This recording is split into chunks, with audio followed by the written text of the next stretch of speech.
Le meurtre des moines de Tibérine aurait été commandité par Charles Pasqua. Pour brouiller les pistes, Pasqua a accusé Alain Juppé d'être responsable du meurtre des moines de Tibérine car il aurait refusé de verser une rançon et de négocier avec les preneurs d'otages, sans doute des agents de Pasqua. Pour le meurtre des moines de Tibérine, certains journalistes ont émis comme hypothèse une jalousie de Charles Pasqua contre Alain Juppé. Il voulait faire capoter sa visite à Alger car sans doute il voulait être le seul à recevoir des valises de billets de la part des généraux et il n'avait nulle envie de partager ce pactole avec Alain Juppé, donc il aurait donné l'ordre au DRS de liquider les moines aussi. Le but était de diaboliser le peuple algérien et l'islam en général.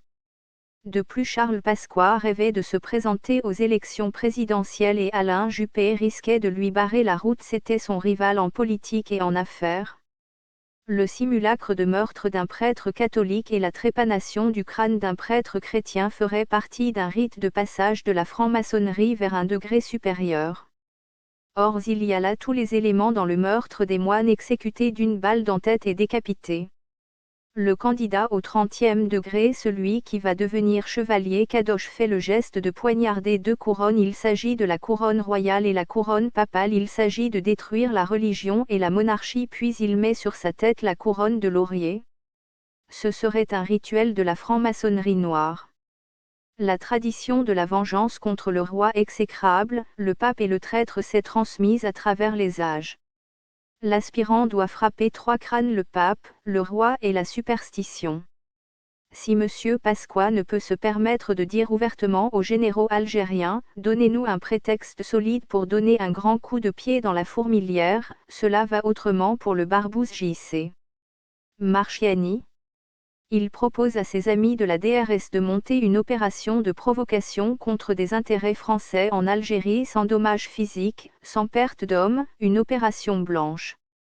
Les Algériens, qui n'attendent que ça, sautent sur l'occasion et proposent l'explosion d'une voiture piégée devant l'ambassade de France. Marchiani, l'expert des coups tordus depuis l'affaire Markovic, fait comprendre à Smaïn Lamari qu'une prise d'otage serait mieux exploitée émotionnellement et l'impact médiatique serait plus grand. Il exige, pour la sécurité des futurs vrais-faux otages, que ce soit les services qui montent toute l'opération sans l'intervention d'islamistes même manipulés. Les Algériens proposent plusieurs scénarios de prise d'otage: le kidnapping de l'ambassadeur avec son chauffeur et son escorte, l'enlèvement de religieux d'origine française ou des fonctionnaires du consulat. Marchiani opte pour la dernière proposition. Il conforte ce choix en disant que de simples fonctionnaires sont plus faciles à gérer, le ravissement de l'ambassadeur pouvant entraîner des victimes parmi le personnel d'escorte sécuritaire français. Le 23 octobre, téléguidé par les services opérationnels de Smaïn, un contact algérois de Jafar El Afghani l'informe que le groupe de climat de France, une localité pas loin de Bab El Oued, a l'intention d'enlever des Français, sans autre précision. C'est du général Schmid et des cadres de son service que les hommes de Josse prenaient leurs ordres sans trop calculer les supplétifs Serviles de la Arca du DRS. Toufik et Lamari compris. Et pourtant, GOS a été créé sur les conseils du général Schmid pour éviter l'ouverture officielle d'un bureau de la DGSE activant à ciel ouvert en plein Alger où les risques de réprobation n'allaient pas manquer de tomber, entraînant peut-être même un possible rejet populaire par les Algériens envers ce qu'il aurait considéré comme un acte de haute trahison.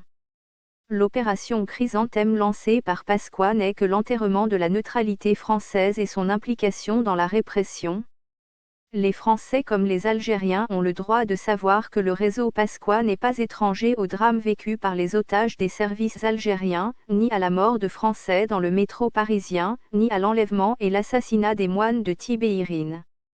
Charles Pasqua connaît mieux que personne la règle qui stipule que la fin justifie les moyens. Les généraux assassins et corrupteurs connaissent très bien l'adage qui dit « on ne fait pas d'omelette sans casser des œufs ». Alors pour garder la manne pétrolière, qu'est-ce qu'il ne faut pas faire? On connaît la suite. L'affaire de l'enlèvement des fonctionnaires français n'était que le coup d'envoi d'une vaste opération psychologique dans le but de faire croire à l'opinion publique française et européenne que la seule vérité officielle, à savoir que les militaires algériens sont le dernier rempart contre la barbarie et l'intégrisme.